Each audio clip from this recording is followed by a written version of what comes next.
मेरी पत्नी ने मुझसे अलग होने के लिए कहा इतना बड़ा झूठ। मेरा नाम रमेश है। मैं अपने आप को बहुत खुशकिस्मत मानता हूँ कि मेरी शादी रचना से हुई है। रचना और मेरी शादी घर वालों की मर्जी से हुई है। रचना बहुत सुंदर है। शुरुआत में मुझे लगा था कि वो मुझसे शादी को हाँ ही नहीं कहेंगी, लेकिन जब मैं उसे देखने गया तब उसके स्वभाव का पता चला। दोस्तों, ऐसी ही अच्छी कहानियों के लिए हमारे चैनल को ज़रूर लाइक कीजिएगा। शादी करके मेरी ज़िंदगी में आई, तब से मेरी ज़िंदगी बदल गई है। सभी मुझे कहते थे कि मैं बहुत खुशकिस्मत हूँ।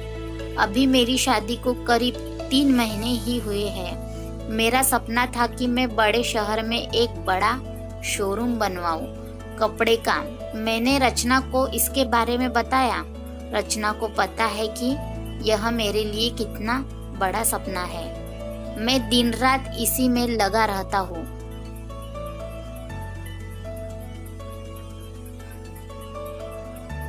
बड़ी मुश्किल से मुझे एक जगह मिली, लेकिन पैसे बहुत ज़्यादा थे, इसलिए मैंने अपने गांव की ज़मीन बेचने का फैसला किया।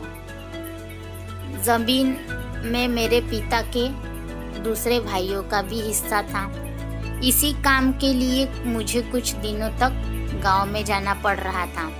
मैंने रचना को चलने को कहा, क्योंकि पता नहीं कितना समय लग सकता है। सब्सक्राइब ज़रूर कीजिए दोस्तों। लेकिन उसने कहा कि वो अपने मायके चली जाएंगी। मैंने भी सोचा कि ठीक है। रचना अपने मायके चली गई। मैं अपने गांव चला गया। रचना से मैं फ़ोन पर बात किया करता था। ज़मीन के कागज़ और सारी बातों में समय लग रहा था। इस दौरान मेरी पत्नी से मेरी बात होती रहती थी। मैंने एक शाम उसे फ़ोन किया तो वो कुछ बदली बदली थी, ज़्यादा बोल नहीं रही थी। मैंने पूछा, क्या हुआ, तुम ठीक ही हो? वो बोली कि मुझे आपको कुछ बात बतानी है। मैंने कहा कि बताओ, क्या बोलना चाहती हो? वो थोड़ी देर चुप रही और बोली कि नहीं, अभी नहीं, मैं आपको मिलकर ही बताऊंगी।